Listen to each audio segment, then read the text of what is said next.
오늘 우리에게 주시는 하나님의 말씀은 마태복음 26장 63절과 64절 말씀입니다. 예수께서 침묵하시거늘 대제사장이 이르되 내가 너로 살아계신 하나님께 맹세하게 하노니 내가 하나님의 아들 그리스도인지 우리에게 말하라. 예수께서 이르시되 내가 말하였느니라. 그러나 내가 너희에게 이르노니 이후에 인자가 권능의 우편에 앉아 있는 것과 하늘 구름을 타고 오는 것을 너희가 보리라. 아멘. 오늘 봉독해 드린 말씀을 가지고 내가 그리스도냐라고 하는 제목으로 말씀을 전해 올립니다. 서양 사람들은 솔직한 것이 그 특징이라고 합니다. 우리 동양 사람들은 그에 비해서 점잖은 게 그 특징입니다. 서구인들은 솔직한 사람을 좋아하고 동양인들은 좀 체면을 차리면서 점잖은 것을 좋아한다고 합니다. 동양에서는 너무 솔직하면 가벼운 사람으로 여기고 서양에서는 너무 점잖은 사람은 은큼한 사람으로 여기게 된다고 합니다. 성경은 우리가 되도록 정직한 것을 우리에게 요청하고 있습니다. 왜 그러냐 하면 예수님께서는 영적인 것을 놓고 굉장히 솔직하셨습니다. 자기 안에 있는 것들을 숨기지 않고 전부 제자들에게 말씀해 주시고 또 필요하고 유익하면 다른 사람들에게 자기 자신을 다 드러내어 주셨습니다.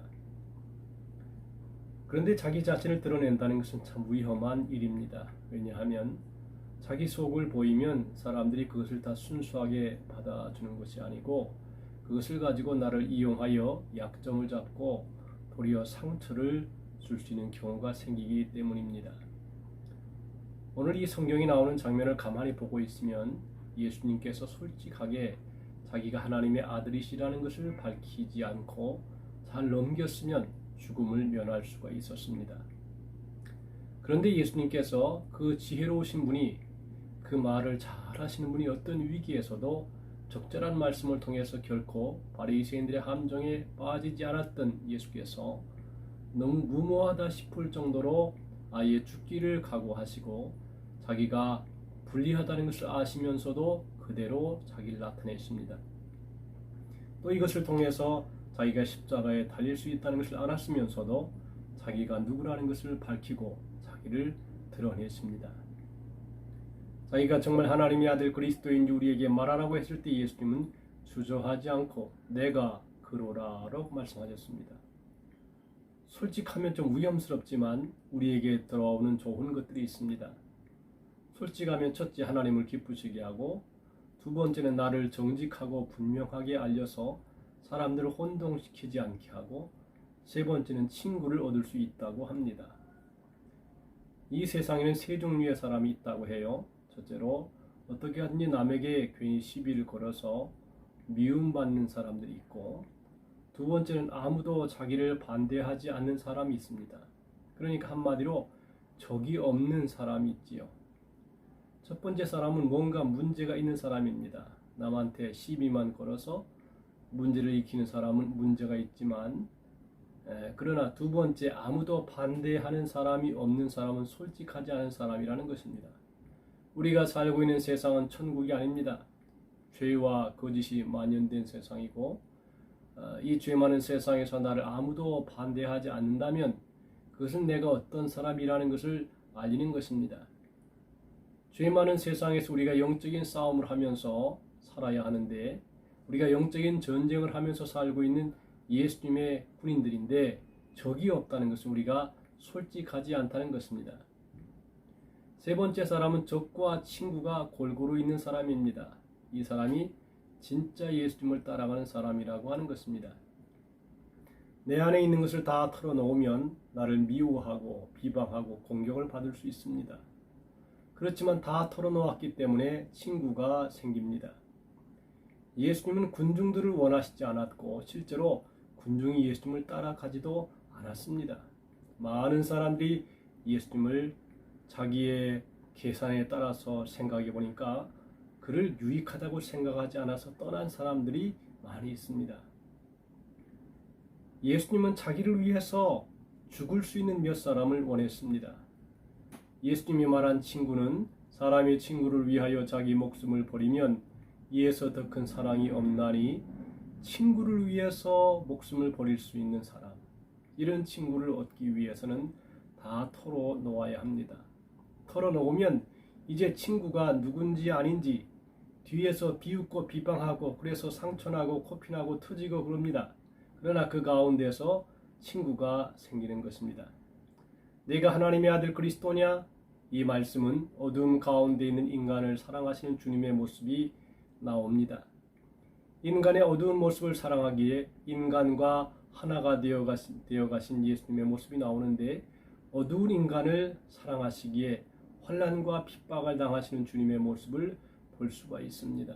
그리고 끝내 이 죄인된 인간들을 하나님의 아들들로 꽃피게 하시겠다는 주님의 굳은 결의가 보여진다는 것입니다. 베드로를 포함한 11제자 모두 다 달아난 이때 예수님은 인간의 가장 추악한 모습을 보게 됩니다. 가장 악랄한 인간의 모습을 몸소 체험하십니다. 지키는 사람들이 주님을 희롱하고 때립니다. 예수님의 눈을 가리우고 너를 친 자가 누구냐 하면서 놀려댑니다. 이 밖에도 많은 욕을 퍼붓습니다. 밤새도록 이렇게 시달립니다. 밤새도록 매맞고 희롱을 당하셨습니다. 약한 자를 놀리고 침뱉는 악랄하고 비열한 인간들 앞에서 꽃밥함을 세우신 것입니다. 그리고 드디어 날이 밝았습니다. 대제사장과 서기관들은 드디어 산헤드린 공회를 소집하고 예수님을 끌어다 그 앞에 세우고 하나님의 아들인 메시아가 종교 재판을 받고 재판이 시작됩니다. 여러 말이 오간 후에 재판장이 묻습니다. 그러면 내가 하나님의 아들 그리스도냐? 이에 주님은 청천벽력과 같은 선언을 하십니다. 내가 말하였느니라. 이 소리에 온 재판장은 한 목소리가 되어서 언도를 내립니다. 어찌 더 증거를 요구하리요? 우리가 친히 그의 입에서 들었노라. 더 이상 증인이 필요 없다는 이야기입니다. 하나님의 아들이라고 스스로 주장한 연고로 예수님은 빌라도에게 넘겨집니다. 그리고 십자가형을 받게 됩니다. 예수께서 이 땅에 내려오신 이유는 모든 인간들로 하여금 하나님의 아들이 되게 하심이었습니다. 이것이 하나님으로부터 받은 명령이었습니다. 예수님은 두 가지 사이에 끼어 있으십니다. 한쪽으로는 인간들은 죄인이 되어 있었고, 또 다른 한편으로는 하나님은 이 죄인들을 하나님의 아들들로 만들라고 명령하십니다. 이에 예수님은 지혜를 짜내시는데 지혜 주님 다음과 같은 결심을 하십니다. 이 죄인들을 당신과 같은 하나님의 아들들이 되게 하기 위해서 이들과 하나가 되어야 함을 아셨습니다. 그래서 먼저 예수님은 이들의 모습 그대로를 사랑하기로 결심하십니다. 이 죄인들의 가장 어두운 데까지 내려가기로 마음에 결심을 하십니다. 그리고 어두운 모습 그대로를 사랑하시기로 합니다. 사랑하심을 통해서 죄인들과 하나가 되기로 마음을 먹으셨습니다. 그래서 예수님은 지금 당신이 사랑하는 자들 앞에 서 있습니다. 로마 군인들 앞에 서 있습니다. 로마 군인들은 주님을 희롱하고 때립니다. 밤새도록 조롱합니다. 그러나 예수님은 그냥 맞고 서 계십니다. 왜냐하면 그들의 모습 그대로를 사랑하시기 때문입니다. 그들을 사랑함으로써 그들과 하나 되기 원하셨기 때문입니다. 그들과 하나가 되어서 그들도 하나님의 아들들이 되게 하시기를 원하셨기 때문입니다. 그런데 희롱 당하시는 것은 그런대로 참을만 합니다. 밤새도록 희롱을 당하신 후 산헤드린 재판장에 끌려갑니다. 이제 예수님은 인간의 가장 모순된 죄악을 느끼게 됩니다. 하나님을 모르는 자들이 하나님의 법으로 하나님의 아들을 재판합니다. 재판장의 조롱 섞인 질문을 받습니다. 내가 하나님의 아들이냐? 잠시 후 예수님은 담대히 말합니다. 내가 말하였느니라. 주님은 당신이 사랑하는 죄인들이 하나님의 아들이 되기를 원하셨습니다. 그러기 위해서 주님은 산헤드린 공회로부터 신성모독의 죄명을 뒤집어 쓸 수밖에 없으셨습니다. 그 길만이 온 인류를 하나님의 아들이 되게 하는 열어놓은 유일한 길이었기 때문이었습니다. 주님께 보여진 우리의 모습은 두 가지입니다. 하나는 극도로 추악한 죄인의 모습입니다. 예수님을 조롱하고 채찍질하고 십자가에 못 박은 모습이고, 또 다른 모습은 하나님의 아들인 아들된 모습입니다. 하나님의 형상을 닮은 고귀하고 아름다운 모습입니다. 예수님은 우리의 이 두 가지 모습을 모두 사랑하십니다. 주님은 우리와 하나 되기 위해 원하셔서 우리의 죄인된 모습을 사랑하십니다. 그래서 죄악된 그 모습을 붙들고 계십니다. 아울러 우리를 참 하나님의 아들이 되게 하시기를 원하십니다. 그러기에 주님은 오른팔과 왼팔이 찢어지면서 십자가에서 죽으셨습니다. 우리를 위하여 고통을 겪으시는 주님을 깊이 명상하시기 바랍니다. 우리가 하나님의 아들이 되게 하시려 주님은 조롱받으셨습니다. 내가 하나님의 아들이냐? 이 질문이 이제 우리들을 향하고 있습니다. 여러분이 하나님의 자녀이십니까? 하나님의 아들이십니까?